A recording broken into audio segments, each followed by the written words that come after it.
जैसा कि हम लोग सीख रहे हैं, ये आवश्यक है कि जिन बातों को सीखते हैं उस पर वचन में लिखा है और भी मन लगाएं।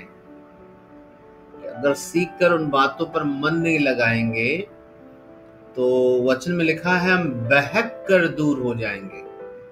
सो मैंने सिखाया है कि पाप हम लोगों से हो जाता है, पाप हम लोगों से बार बार हो जाता है। यह ऐसा है मानो हम अपनी बड़ी गलती को स्वीकार नहीं कर रहे हैं। हम पाप हो जाने को दुर्घटना के समान ना बताएं, कम से कम आगे। पाप होना दुर्घटना नहीं है। दुर्घटना का अर्थ होता है जिसके विषय में जानकारी ना हो और अचानक से कोई घटना हो जाए, उसी को दुर्घटना बोलते हैं। पाप के बारे में परमेश्वर का वचन हम लोगों के तौर तरीकों से जो हम रखते हैं, परमेश्वर हमसे सहमत बिल्कुल नहीं है। परमेश्वर बिल्कुल इस बात को स्वीकार नहीं करता है कि हम लोगों से पाप हो जाता है। नहीं, ऐसा कोई गवाही नहीं दीजिए, गलत बात है। ये परमेश्वर के वचन के विरोध में। परमेश्वर का वचन ये बताता है तो वही आप भी अब से बोलेंगे। जिसने भी अपने गलतियों को क्षमा मांगना है, यहाँ पर बताना है आपने पाप किया, तो आप ऐसे नहीं बोलिए आपने पाप किया, आप बोलिए हम अपनी अभिलाषा से खिंच कर गए थे और तब गाली दिए हैं, तब गंदा काम किए हैं, तब हम अशुद्ध बात बोले। सच बोलिए, झूठ नहीं बोलिए। जिससे भी अपराध होता है, ईमानदार होने की आपसे आवश्यकता है, क्योंकि परमेश्वर का वचन जिस बात को नहीं स्वीकार करता है, एक अच्छे विश्वासी होने के नाते हमारा और आपका भी कर्तव्य है कि हम उन्हीं बातों से सहमत हों जिन बातों के लिए परमेश्वर हमसे उम्मीद करता है। परमेश्वर से वचन से बढ़कर कुछ भी नहीं है। परमेश्वर कहता है हम अपनी अभिलाषा से खिंचकर पाप में जाते हैं, तब हमारे अंदर की जो अभिलाषाएं हैं, पाप गर्भवती होती है, तब मृत्यु को जन्म देती है। इस बात को याद रखिए, जड़ पकड़िए। ऐसे मत दिखाइए कि आपसे गलती से पाप हो गया। ये बात परमेश्वर नहीं मानता है आपकी बात, तो आप कैसे, किसको समझा रहे हैं आप? परमेश्वर नहीं कह रहा आपसे गलती से, परमेश्वर तो कह रहा आप अपनी अभिलाषा से गए हैं वहां पर। कैसे गए? खींच कर गए हैं। जैसे मैंने बताया, रस्सी खींच कर गए हैं और तब पाप गर्भवती होकर मृत्यु को जन्म देती है। मेरे प्यारो, हम लोग जिन बातों को सीख रहे हैं वो परमेश्वर का वचन है। इसलिए पाप और जो भी अपराध, वैसे कोई कार्य जो परमेश्वर के वचन से गलत है, परमेश्वर का कहना है उसके बच्चे अगर वो उनके जीवन में हो रहा है तो इनसे गलती से नहीं हो रहा। ये जानबूझकर अपनी अभिलाषा से जाते, खिंच कर जाते। अभिलाषा में खिंच कर जाने के लिए कुछ कार्य करते हैं हम लोग, जैसे प्रार्थना में मन से नहीं करेंगे, सुबह उठकर जो है घर का काम और काज में लग जाएंगे, जबकि सुबह उठने पर सबसे पहले ये सोच होनी चाहिए कि हर रात पृथ्वी में लोग सोते हैं लेकिन सब नहीं उठते सुबह। आपको मालूम है कि नहीं? हजारों लोग हैं जिसकी सुबह होती ही नहीं है। और आपकी अगर सुबह हो गई तो आपको किचन क्यों याद आया? आपको कपड़ा धोना क्यों याद आया? आपको दूसरा काम क्यों याद आया? आपको ये क्यों नहीं याद आता कि परमेश्वर ने मुझे आज का दिन दिखाया? सबसे पहले मैं परमेश्वर को, प्रभु यीशु को थैंक यू बोलूंगी। मैं थैंक यू बोलूंगा कि उसने मेरे जीवन में दया किया है, मुझ पर भरोसा किया है, मुझे मौका दिया है आज का दिन। तो हम लोग यहां से शुरुआत करते हैं अभिलाषा से। क्या करते हैं? इस बात को साइड करके अच्छा परमेश्वर को करेंगे ना, जब प्रेयर करने जब बैठेंगे तो उसी समय थैंक यू बोल देंगे। बाप रे, परमेश्वर के साथ इस प्रकार का व्यवहार। आप किसी ऑफिस में जाएंगे कोई काम के लिए, लाइन में लगे हैं, फाइल लेके खड़े हैं और जो ऑफिसर है आपका फाइल साइड कर दे और दूसरे के साथ जो है चाय पीने लगे, खाना खाने चले जाए, अब बोले रुको ना इसका बाद में करेंगे, कैसा लगेगा? कैसा लगेगा? बहुत बुरा लगेगा। इतना दूर से लाइन में लगे हैं, इंतजार कर रहे थे, जब मेरा नंबर आए तो फाइल को मेरा साइड कर दिया, अपने चाय पी रहे हैं, तो कभी टीवी देख रहे हैं, तो कभी नाश्ता करने चल जा रहे हैं, तो कभी अपना कपड़ा का बात कर रहे हैं। हम लोग यही तो करते हैं। परमेश्वर पूरी रात हम लोगों को सुरक्षा देता है। लिखा है ना, दिन को धूप से न रात को चांदनी से तुम्हारी कोई हानि होगी। मैं तुम्हारे आने जाने में तुम्हारी मदद करूंगा, सुरक्षा दूंगा। मैं तुम्हारा ऐसा रक्षक बनकर रहूंगा जो कभी सोता नहीं है। वो परमेश्वर पूरी रात रक्षा करके जगाया ताकि उठते ही हम कहाँ चले जाएं? खाना बनाने, कपड़ा धोने, कोई कहाँ चल जाए? ड्यूटी। सोचिए परमेश्वर को हम लोगों ने किस स्थान पर वास्तव में रखा है, और ये सब काम करते हैं हम लोग, तब गलत होता है हमसे। तो ये मैं जानना चाहता हूं आपसे, क्या ये जानबूझकर किया हुआ अपराध नहीं है? आप सुबह उठकर परमेश्वर को जिसने जिंदगी दी, सबसे पहले उसके पास बैठते, उसको थैंक यू जीसस बोलते, उसको धन्यवाद देते। दूसरा, आपको अगर ये पता चल गया है इन दिनों वचन सीखने के द्वारा कि हमारा बॉडी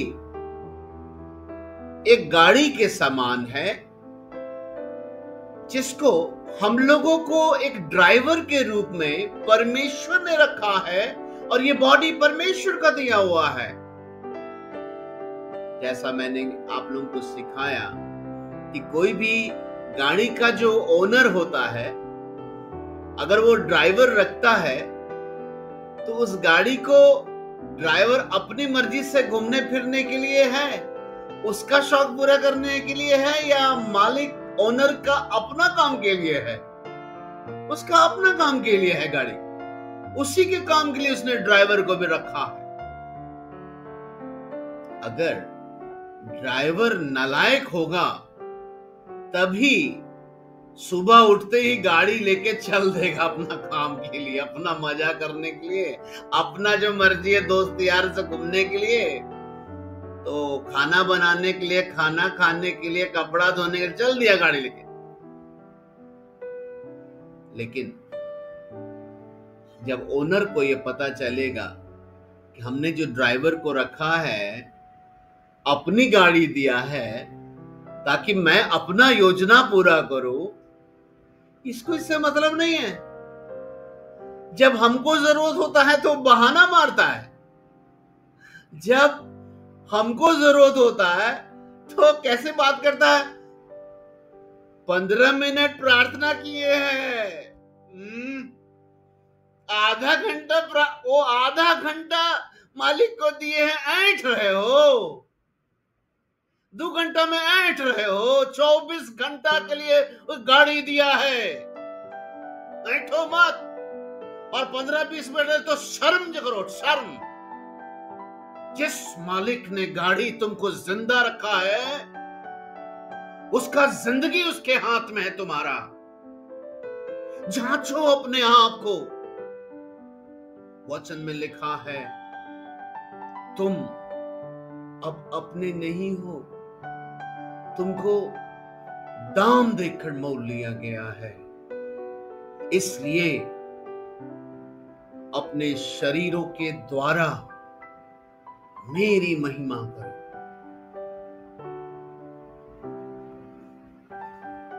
15 मिनट, 20 मिनट, 30 मिनट, 1 घंटा, 2 घंटा, जो भाई बहन कोशिश कर रहे हैं, बहुत अच्छी बात है। आप और कोशिश कीजिए, और कोशिश कीजिए। क्या कोशिश कर रहे हैं हम लोग मालूम है? अपनी नालायकी से एक अच्छे ड्राइवर बनने की कोशिश कर रहे हैं। और इस कोशिश में घमंड नहीं करना 15, 20 मिनट, 30 मिनट में। हमारा लक्ष्य उठते बैठते चलते फिरते इस बॉडी का जो मालिक है उसके प्रति समर्पित होना है। आपको याद है जिस यीशु को हम प्रभु कहते हैं, उन्होंने इस पृथ्वी पर रहकर पिता के साथ कैसा जीवन बिताना है उन्होंने दिखाया। बाइबल बताती है जब एक दिन उनको भूख लगी और चेले खाना अरेंज करने के लिए गए थे यीशु मसीह,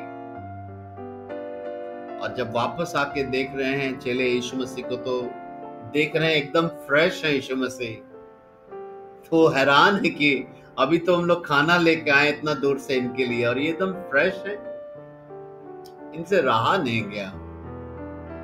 इन्होंने पूछा कि कोई खाना लाया था क्या आपके लिए? यीशु मसीह ने क्या जवाब दिया? मेरा भोजन यह है कि अपने भेजने वाले की इच्छा के अनुसार चलूं और उसका काम को पूरा करूं। वाह, हालेलुया, परमेश्वर की स्तुति हो। यीशु मसीह ने कहा मेरा भोजन ये है कि जिसने मुझे भेजा है उसके अनुसार चलूं और उसके काम के लिए गाड़ी दौड़ाऊं अपना। मैं अधीन हूं अपने पिता के, मैं अपने से कुछ नहीं करता हूं। पढ़िएगा बाइबल में, जो मैं पिता को देखते हुए करते हुए देखता हूं वही करता हूं। आज सुबह उठते ही, आंख खुलते ही सबसे पहले हम और आपको समझने की कोशिश करनी चाहिए कि अगर आंख खुल गया तो ये बहुत बड़ा दया हो गया हमारे ऊपर, बहुत बड़ा। कल मैंने आपको दुनिया में एक ऐसा सुपर साइक्लोन, भयानक समुद्री तूफान आया है, रागासा नाम है उसका, रागासा, जिसने Taiwan, Bangkok, Hong Kong, Philippines, south China सब जगह तबाही ला दिया है। सिर्फ चाइना में 19 लाख लोगों को, 19 लाख में बोल रहा हूं, उनको रीलोकेट किया गया, उनके अपने घरों से भगाया गया है। उनको बोला भागो यहां से, कहीं और जगह लो, वरना तुम लोग भी रागासा में भस्म हो जाओगे, बह जाओगे। 19 लाख तो सिर्फ चाइना की बात में कर रहा हूं, अपने घरों से। फिलीपींस का वही हाल है, बैंकॉक का वही हाल है। मेरे प्यारों, क्या वो लोग भी वही काम नहीं करते होंगे? सुबह से शाम अपना ऑफिस जाना, ऑफिस से घर, ड्यूटी, खाना बनाना, कपड़ा धोना, ये सब उनके जीवन में भी तो होता होगा ना, वो भी तो इंसान थे ना। लेकिन पल भर में सब कुछ बहुतों का खत्म हो गया। मैं क्यों दुखी हो जाता हूं जब मुझे अफसोस लगता है कि मैं जीवन की बातें सिखा रहा हूं और आप लोग धर्म करके ग्रहण करेंगे तो इसका कोई लाभ नहीं है। ये धर्म नहीं है, ये जीवन है। यीशु मसीह ने कभी नहीं कहा कि मैं इसलिए आया कि तुम धर्म पाओ, ऐसा नहीं कहा। उन्होंने कहा मैं इसलिए आया कि तुम जीवन पाओ, अर्थात तुम जीने पाओ, तुम जीने लगो, तुम हर दिन जियो, उसके लिए आया। यीशु कह रहे हैं। हम लोगों ने यीशु मसीह को किस प्रकार से ग्रहण किया? ऐसे नहीं। हम लोगों ने ऐसे ग्रहण किया कि यीशु मसीह मुझे मिले ताकि मैं चंगा होकर रहूं, मैं चंगी होकर रहूं और अपनी मर्जी से पाप करूं, अपनी अभिलाषा को करूं। ये है हमारा बनाया हुआ धर्म, जिसमें कहते हैं यीशु प्रभु है, लेकिन मेरी मर्जी, मेरी मर्जी, मुझको जो चाहे मैं करूं, मेरी मर्जी। ये तो धर्म है। ये यीशु मसीह के पीछे चलने का आचरण नहीं है।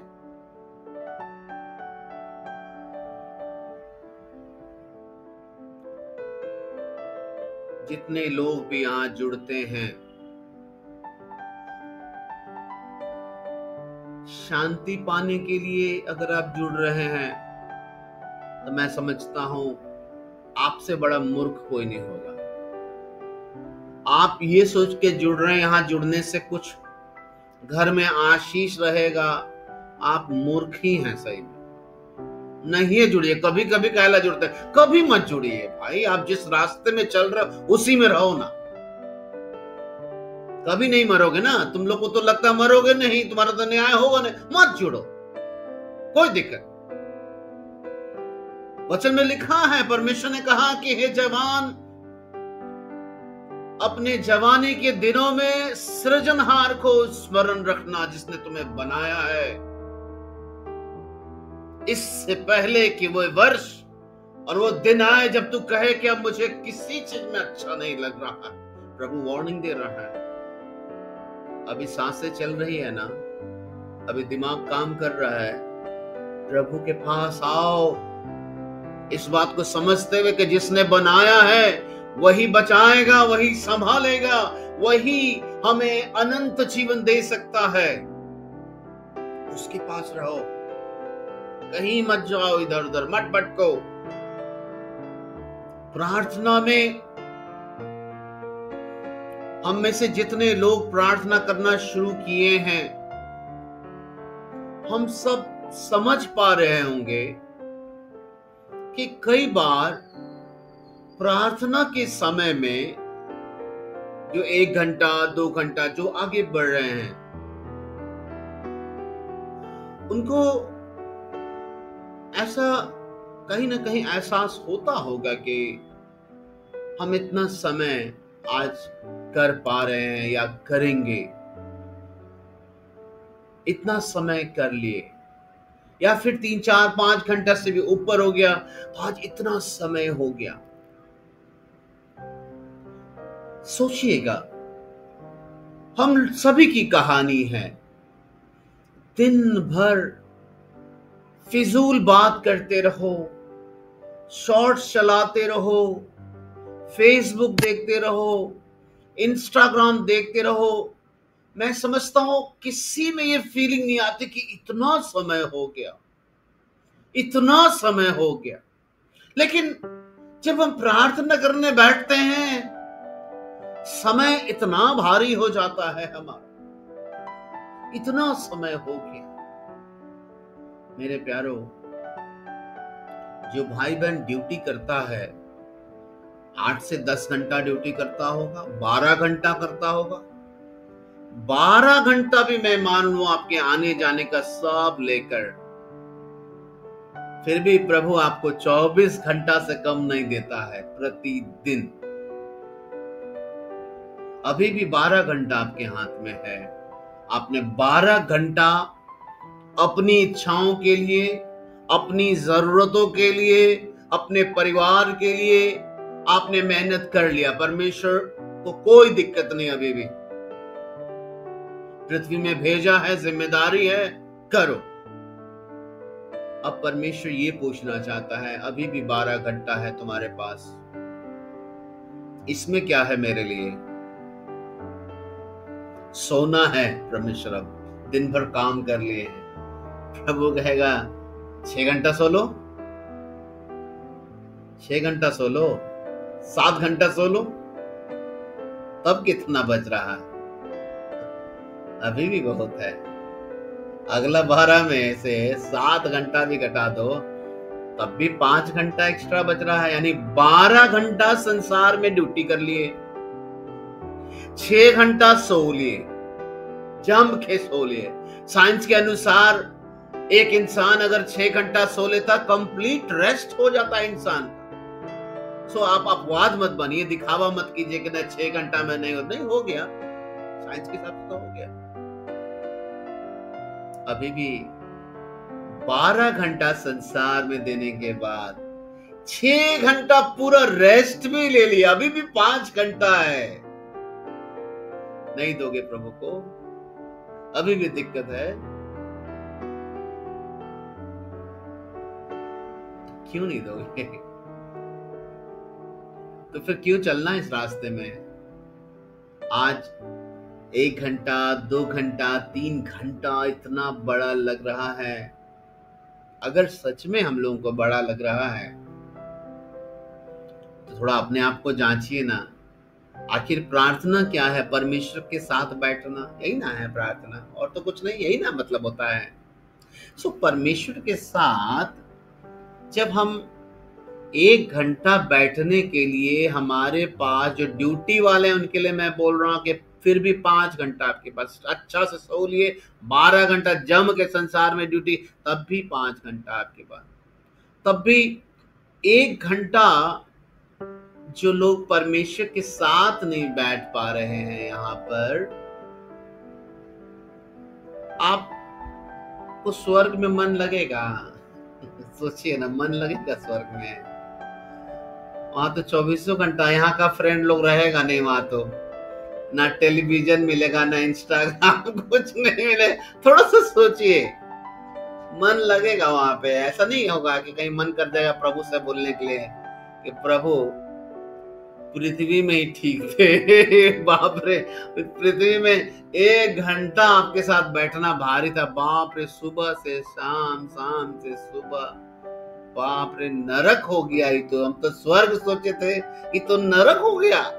नरक नहीं हो जाएगा उन लोगों के लिए जो 1 घंटा भी प्रभु के साथ आनंद नहीं मना पा रहे हैं? थोड़ा सोचिए ना, ईमानदार हुई ना। स्वर्ग में सबसे अच्छी, सबसे ज्यादा आकर्षण का केंद्र बिंदु तो यीशु ही मसीह है, और कौन है? कोई भी स्वर्ग शब्द का जब इस्तेमाल करता है तो उसका मेन आकर्षण बिंदु है वो तो ईश्वर ही ना है। ईश्वर के बिना थोड़े स्वर्ग, फूल पत्ती पहाड़ को थोड़े स्वर्ग बोलते हैं। तो वो जो स्वर्ग से सुंदर, जो प्रभु के साथ समय बिताने की हम बात कर रहे हैं, जब यहाँ उससे बातें करने का मन नहीं कर रहा है हम लोगों को, तो क्या स्वर्ग में मन लगेगा? थोड़ा ईमानदारी से सोचिए ना। हमको तो कॉमेडी टाइप लग रहा है बात, आज डांटने का मन नहीं कर रहा, हंसने का मन कर रहा है अपने आप पे भी और सब के लिए, कि क्या मन लगेगा वहां हम लोगों को। और उसमें से भी स्वर्ग से पता नहीं, शायद कोई ऐसा सिस्टम हो नरक तरफ देखने का। तो हमको लगता है इंस्टाग्राम बनाने का मालिक मार्क जुकरबर्ग, माइक्रोसॉफ्ट का मालिक बिल गेट्स, सब तो उधर ही होगा। हॉलीवुड, बॉलीवुड सब तो नरके में होगा। जिन लोगों का प्रोग्राम देखने के लिए पागल रहते हैं यहाँ पर हम लोग, हमको तो डर लगता है कहीं हम लोग स्वर्ग गलती से ले गया तो कहीं प्रभु से हम लोग ये ना बोलते प्रभु ये स्वर्ग है कि वो है। यहाँ एकदम बोरिंग। उधर देखिए सलमान खान, शाहरुख खान, सब तो उधर है। परमेश्वर उधर ही भेज दीजिए हमको, क्योंकि उधर ही ज्यादा समय दिए हम, उधर ही मजा आया। ऐसे ही ना बोलेंगे हम लोग, अच्छा लगेगा वहां पे? अरे जहां कंपनी में काम करते उसका बॉस भी उधर है, उस कंपनी में जो लोग स्टाफ लोग काम करते, अरे प्रभु वो लोग भी वही है। ओह, यहाँ तो खाली दुआ प्रार्थना, हालेलुया, मजा आएगा।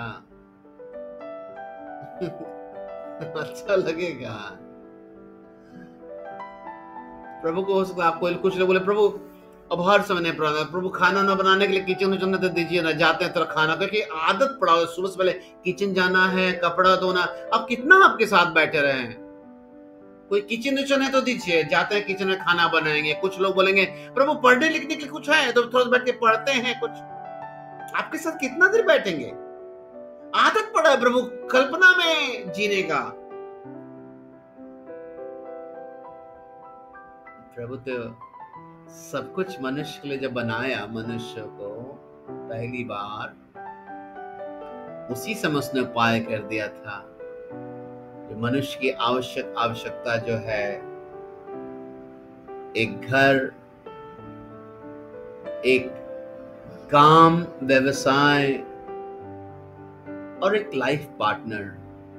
वो तो उत्पत्ति की पुस्तक पढ़ें, शुरुआत में परमेश्वर ने मनुष्य के लिए जॉब के लिए परेशान है, जॉब भी दिया था, होम दिया था, रहने के लिए भी दिया था, और लाइफ पार्टनर का भी उपाय किया, सब कुछ। मेरे प्यारों, ये बहुत बड़ी चिंता का विषय है कि आज अगर हम लोगों को प्रार्थना करने का मन नहीं कर रहा है, कुछ लोग 15-20 मिनट में ही उठ जा रहे हैं, तो अगर आपको रैप्चर में परमेश्वर ले गया तो क्या आप रह पाएंगे वहां पर?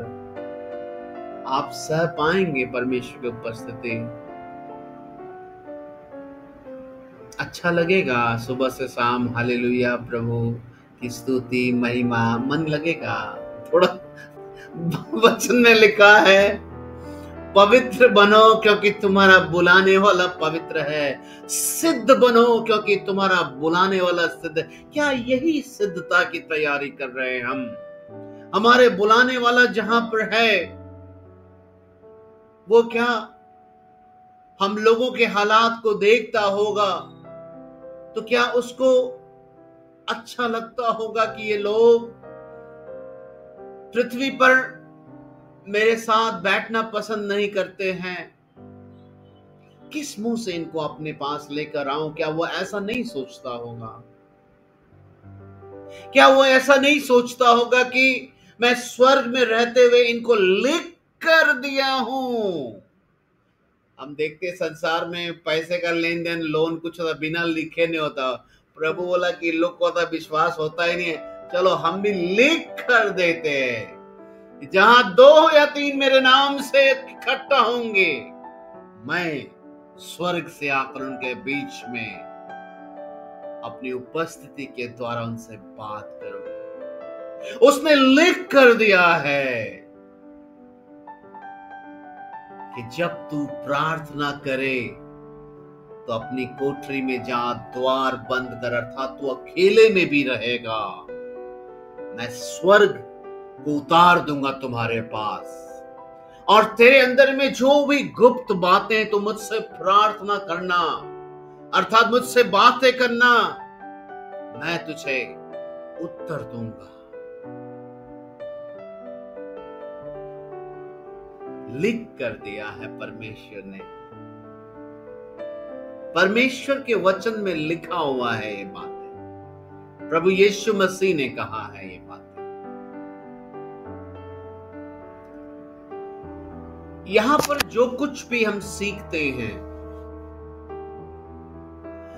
हम सच में सीखे हैं कि नहीं सीखे हैं? हर किसी के लिए मैं कह रहा हूं, आपको कैसे पता चलेगा आप सीखे हैं? क्या इसलिए कि जब आपसे पूछा जाए आप तुरंत हाथ उठा के बता दें कि हाँ भैया आप ऐसे सब बोले, क्या इसलिए आपको लगता है? तो नहीं। याद है पूछा जाए तो आप बोले याद है? नहीं। क्या आपने नोट्स बनाया है? नहीं। इनसे नहीं पता चलेगा कि आप सीख रहे हैं।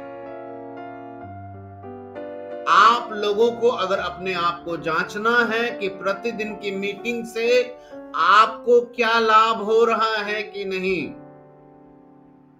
तो आप इस प्रकार से जांचेंगे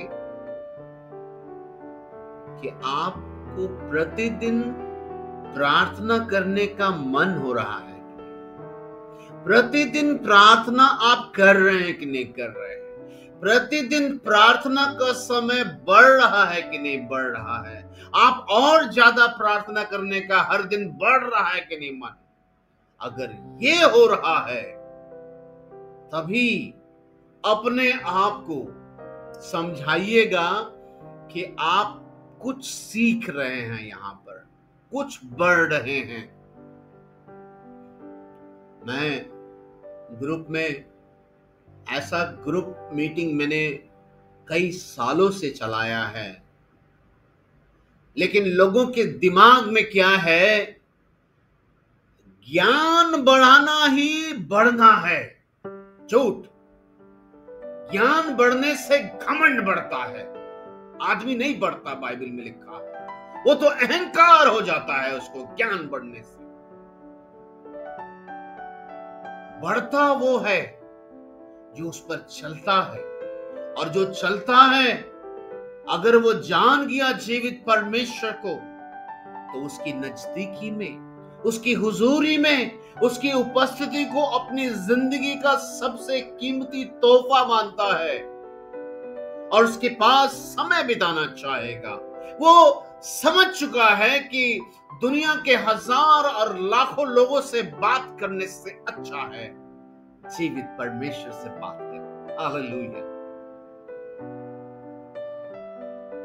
दाऊद कहता है, कहीं और के हजार दिन से उत्तम है परमेश्वर की भवन का, परमेश्वर की उपस्थिति का एक दिन 1000 दिन से उत्तम है। हालेलुया। जिसको समझ में आ गया वो परमेश्वर की हुजूरी में जाना पसंद करता है। उसको 1000 दिन से ज्यादा अच्छा एक दिन जो प्रभु ने जिंदा रखा है इस पृथ्वी में, वो परमेश्वर के साथ बिताना चाहता है।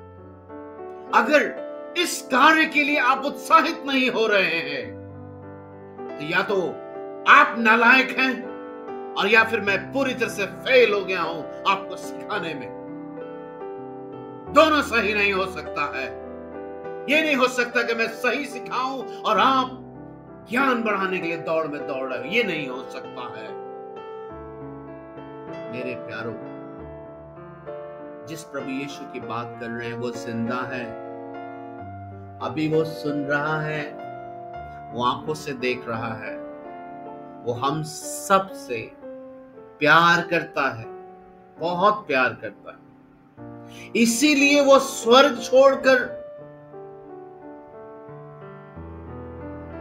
आज से 2025 साल पहले इस दुनिया में आया। उनके मुंह पर थूका गया, दाढ़ियों को नोच लिया गया, इतना मारा गया कि बाइबल बताती चेहरा मनुष्य का सा नहीं दिख रहा था। वो सब सह रहा था क्योंकि हमसे और आपसे प्यार करता है। हमको और आपको एक स्वर्गीय जिंदगी देना चाहता, इसलिए उसने हमारी अधर्म वाली जिंदगी जो हमको मौत के रास्ते पर ले जा रही थी, मौत को भी अपने ऊपर क्रूस पर ले लिया।